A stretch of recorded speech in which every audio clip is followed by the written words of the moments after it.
গুরুদেবের নির্দেশ অনুসারে ভগবান পরশুরামের দেওয়া এই বিষ্ণু ধনুক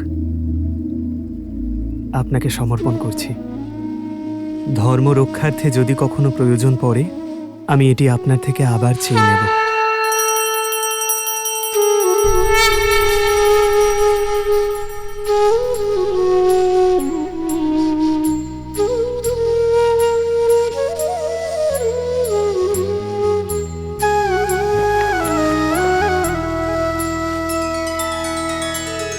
वरुण को सारंग सौंपा, शस्त्र से ना मोह है। लोभ शक्ति का नहीं, जनहित ही पावन योग है। पुरुषार्थ करके विजय पाना, पथ है सबसे पावनम। नर को ये संदेश देते, धनुष तज नारायणम।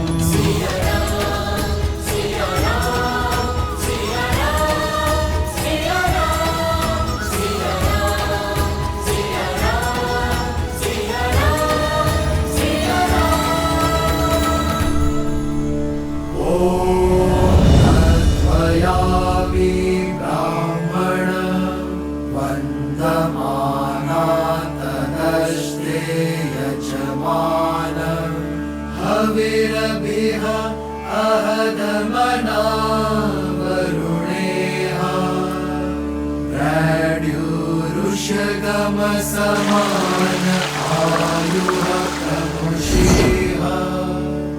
ॐ वरुणाय नमः।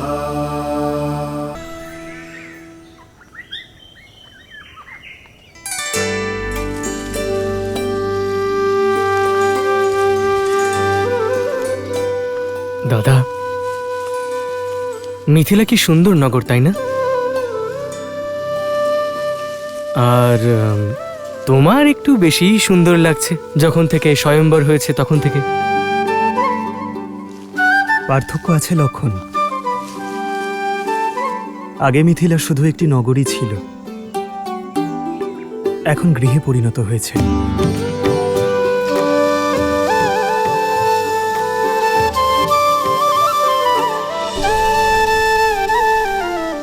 আমি মাতা গৌরীকে ধন্যবাদ জানিয়ে আসছি লক্ষণ।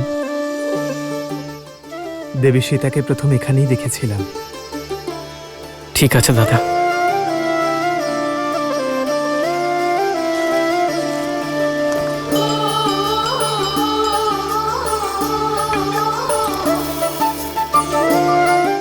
মা, আপনি যা আমাকে দিয়েছেন তা আমার কাছে সর্বশ্রেষ্ঠ।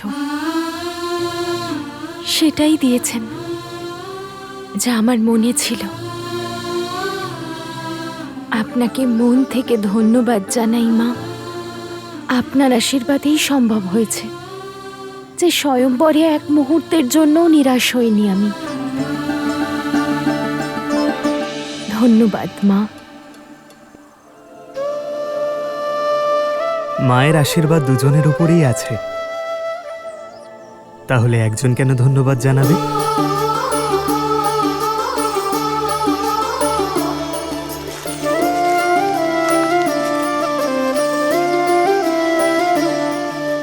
আপনাকে ধন্যবাদ মাতা। আপনার আর মহাদেবের আশীর্বাদে আমি সীতার মতো জীবন সঙ্গিনী পেয়েছি। सिया राम, सिया राम, सिया राम, सिया राम, सिया राम, सिया राम, सिया राम, सिया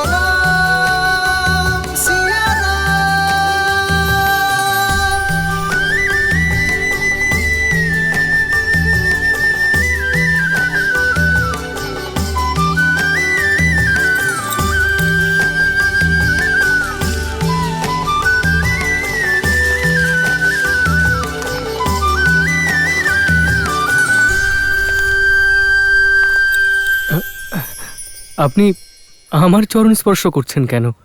দেখুন, আমি তিনি নই যাকে আপনি ভাবছেন। তিনি তো আমার বড় দাদা শ্রীরাম, যিনি হরধনু তুলেছিলেন। আমি তো ওনার ভাই লক্ষণ। কে বলল আমি আপনার চরণ স্পর্শ করছি? একজন নারী কেবল 3 জনের চরণ স্পর্শ করতে পারে, নিজের পিতার, নিজের গুরুর আর নিজের স্বামীর। আর আপনি তো এর মধ্যে আমার কেউ নন, তাহলে আমি আপনার চরণ স্পর্শ কেন করব? আমি তো এই ফুল তুলছিলাম, যা আমার সীতা দিদির খুব প্রিয়, আর আমারও। ক্ষমা করবেন, আসলে দেবী, এইভাবে মাটিতে পড়ে থাকা ফুল কাউকে নিবেদন করতে নেই। তবে আপনি চিন্তা করবেন না, আমি দাঁড়ান।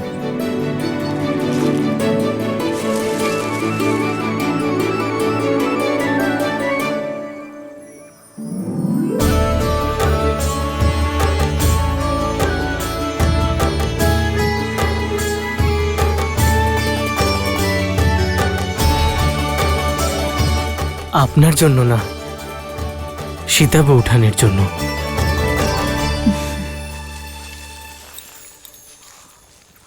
একটা কথা জিজ্ঞেস করব?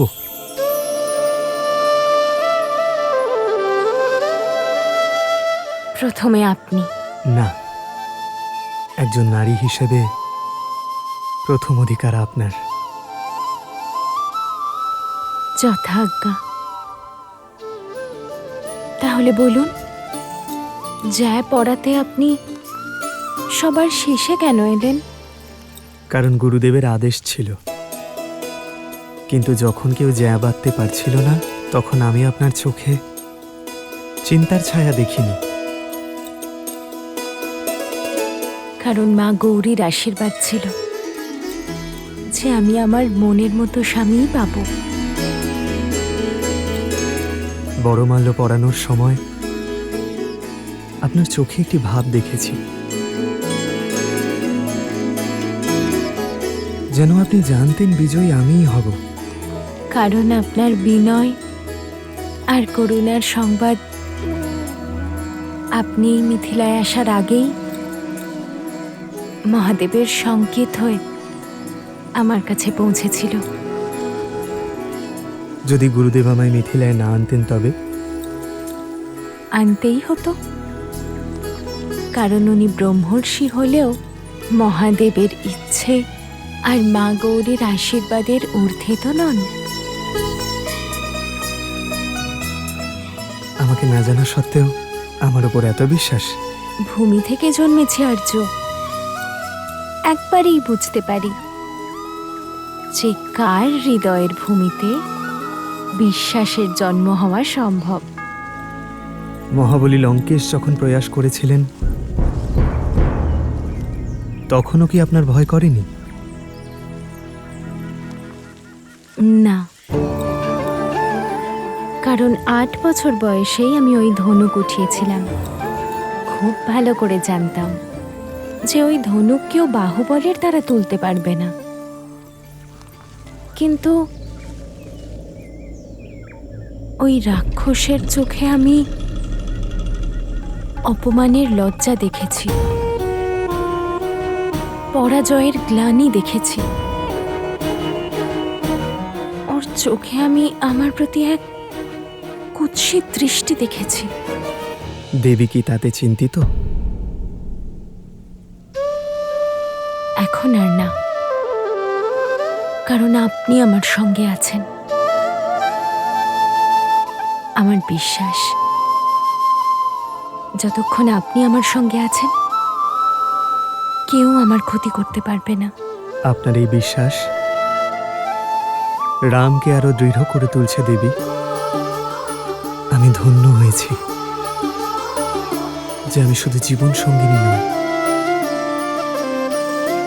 জীবন দর্শিনী পেয়েছি।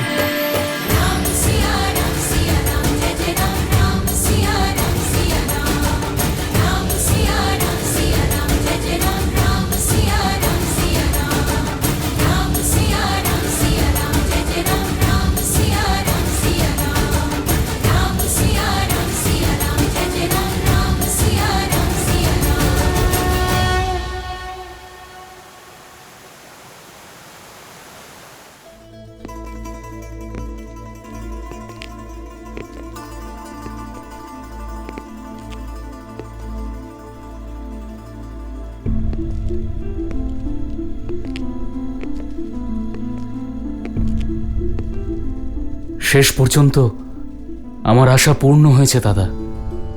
ভগবান বিষ্ণুর কৃপায় আপনি আপনি সৎ পথের দিকে এগিয়ে চলেছেন। নিজের পাপের প্রায়শ্চিত্তের জন্য আপনি যে সন্ন্যাস গ্রহণের সিদ্ধান্ত নিয়েছেন তা একদম সঠিক। দুঃখ কেবল একটাই যে অনেক দেরি করে ফেলেছি। যদি তোমার কথা আগেই মেনে নিতাম তাহলে মহাদেব আমার উপর রুষ্ট হতেন না। লঙ্কার এখন তোমার মতো সদাচারী রাজার প্রয়োজন। ন্যায়ের পথে থেকে রাজত্ব করো। দাদা, যদি রাজত্বই করতে হতো তবে ব্রহ্মদেবের কাছে সম্পূর্ণ সৃষ্টির অধিকার চেয়ে নিতাম, কিন্তু আমি বিষ্ণু ভক্ত হয়েই থাকতে চাই। আর এই রাজত্ব সামলানোর জন্য আপনার মহা শক্তিশালী পুত্র মেঘনাদ আছে তো।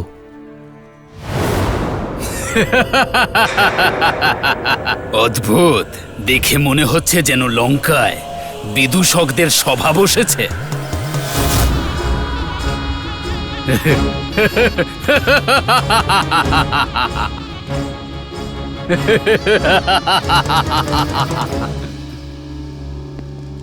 আমি তো ভেবেছিলাম যে সিংহাসন ত্যাগ করার কথা বলে সহজ সরল শূর্পণখাকে বোকা বানানো হয়েছে, কিন্তু সত্যিটা আমার চোখের সামনে। কখনো কল্পনাও করতে পারিনি যে রাবণকে কখনো সন্ন্যাসীর বেশে দেখতে হবে। কেবল বস্ত্রেই নয়, আত্মা থেকেও আমি সন্ন্যাস গ্রহণ করেছি বিদ্যুৎ জিহ্বা। সেই জন্য বিভীষণকে রাজা করে রাজ্যের সঙ্গে সঙ্গে তোমার বুদ্ধিও সন্ন্যাস গ্রহণ করেছে রাবণ। ও একজন বিষ্ণু ভক্ত, শুধুমাত্র বিষ্ণুর গুণগান করতে পারে, রাজ্য চালনা নয়। আমি, কেবল আমি ওই স্বর্ণ সিংহাসনে বসার যোগ্য। সত্যিই তো বুদ্ধিনাশ হয়েছে আমার। সব থেকে যোগ্য ব্যক্তি আমার সামনে দাঁড়িয়ে আর আমি তাকে চিনতেই পারিনি। যাগে, দেরিতে হলেও চোখ তো খুলেছে। বিদ্যুৎ জিহ্বা, লঙ্কার সিংহাসন তোমার জন্য অপেক্ষা করছে।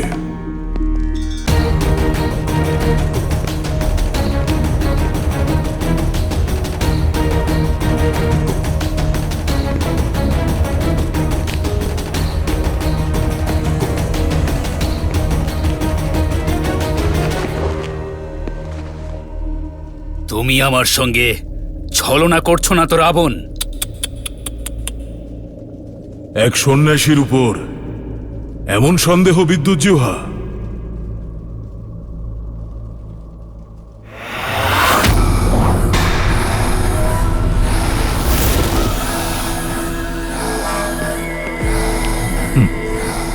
সন্ন্যাসের আড়ালে আমি তোমার ছলনা বুঝতে পেরেছি, পাষণ্ড রাবণ। এবার তুমি আমার বল দেখবে। কালকেও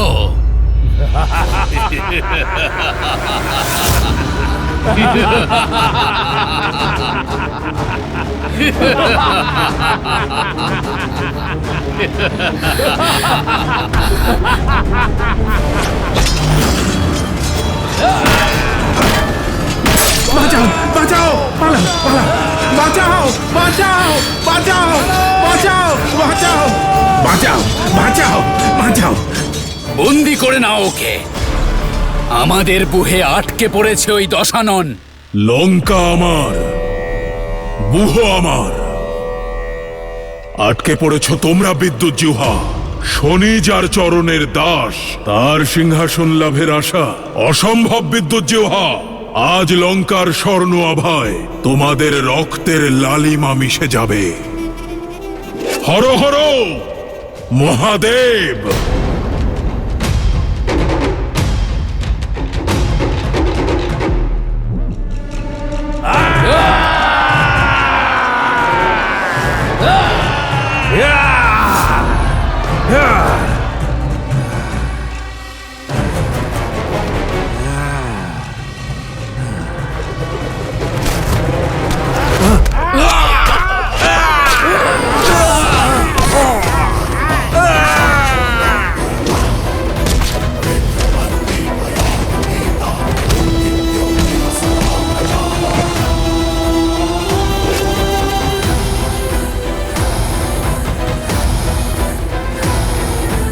শূর্পণখা, শূর্পণখা, আমাকে বাঁচাও, আমাকে বাঁচাও শূর্পণখা। তোমার ভ্রাতার হাত থেকে রক্ষা করো। তোমার স্বামী আমি, তোমার সন্তানের পিতা আমি। দয়া করো শূর্পণখা, দয়া করো। দশানন, আমাকে ক্ষমা করে দাও। রাবণের শব্দকোষে দ দিয়ে দমন আর দণ্ড আছে, দয়া নয়।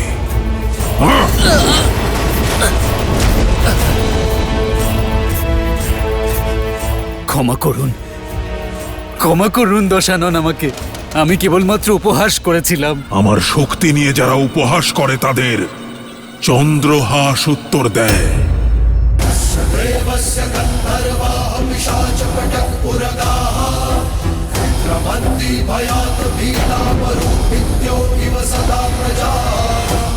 লঙ্কেশ,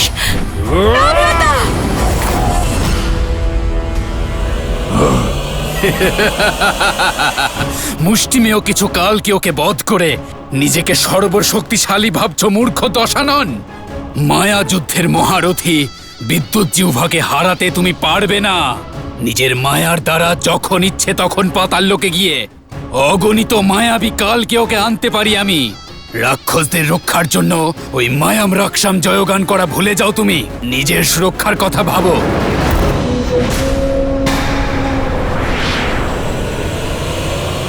দাদা! দশানন, দশানন!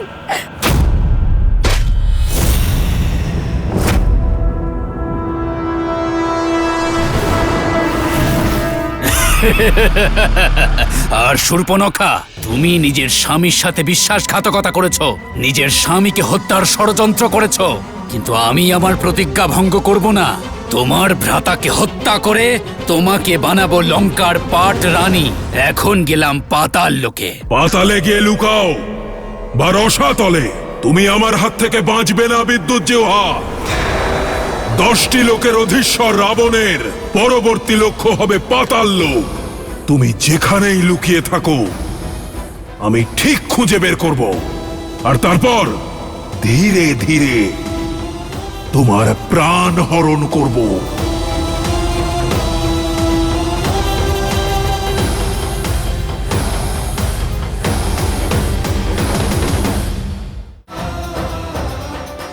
দাদা, ভরত, ভরত, লক্ষণ, আমরা সকলেই শ্রীরাম আর সীতার বিবাহে যাব, কিন্তু মনুষ্য রূপে।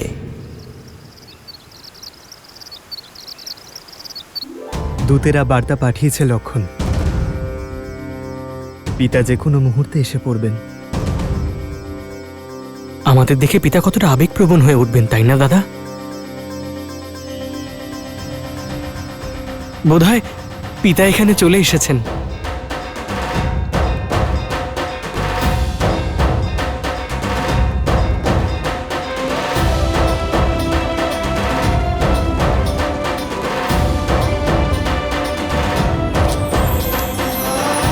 দাদা, ভরত,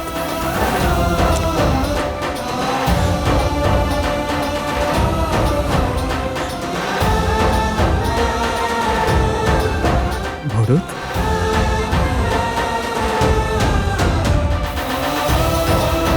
লক্ষণ,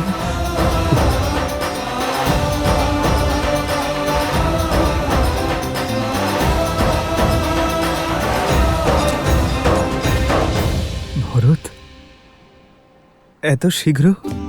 সংবাদ পাওয়ার সঙ্গে সঙ্গে আর অপেক্ষা করতে পারিনি আমি। রাতে বিশ্রাম না করেই তোমার সঙ্গে দেখা করতে চলে এলাম। তুমি জানো না যে দাদা, আমার মন কতটা গর্বিত হয়েছে তারকা আর মা অহল্যার উদ্ধারের কথা শুনে। আর এখন আমার দাদার বিবাহ দেখে মন আনন্দে ভরে উঠবে আমার।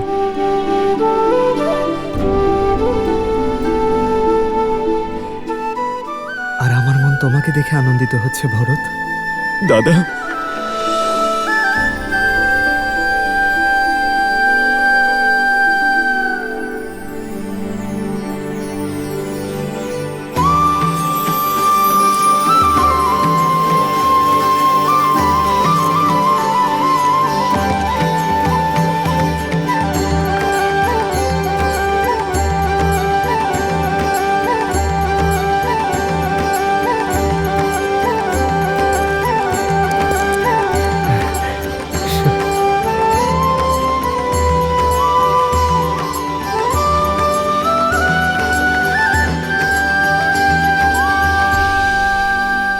শ্রীরাম আর দেবী সীতার বিবাহের পবিত্র মুহূর্ত নিকটে এসেছে।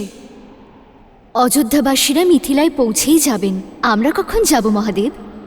লক্ষ্মীনারায়ণের শুভ বিবাহের সাক্ষী হতে। দেবে, এই বিবাহের সাক্ষী তো আমরা অনেক আগে থেকেই আছি। আপনি স্বয়ং নারায়ণের বোন হয়ে বিবাহের সমস্ত রীতি পালন করেছিলেন, আর আমি দেবী লক্ষ্মীর ভাই রূপে বিবাহের সব সংস্কার করেছিলাম। ভুলে গেছেন আপনি? কিছুই ভুলিনি আমি, কিন্তু তা বৈকুণ্ঠ ছিল, দেবতাদের বিবাহ ছিল। এখানে মর্তলোকে নররূপে হওয়ায় দৈব বিবাহের দৃশ্যই অদ্ভুত হবে। আমি কিছু জানি না, আমি শুধু মিথিলায় যেতে চাই। আর আমিও।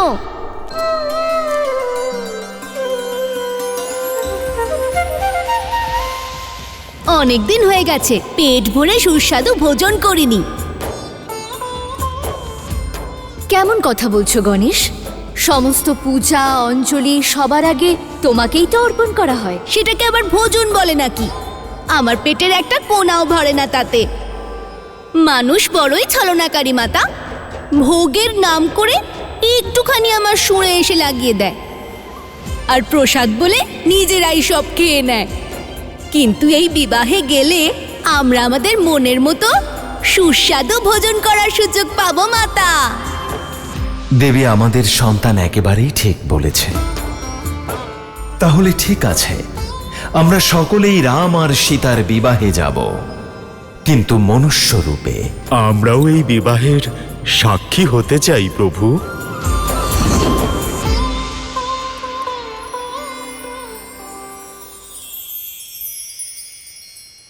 আপনারা সবাই নারায়ণের পরিবার, তাই এই বিবাহে আপনাদের কি করে ভুলে যেতে পারি? আমরা সবাই যাব রাম আর সীতার শুভ বিবাহের সাক্ষী হতে। জয় শ্রীরাম। জয় শ্রীরাম। জয় শ্রীরাম।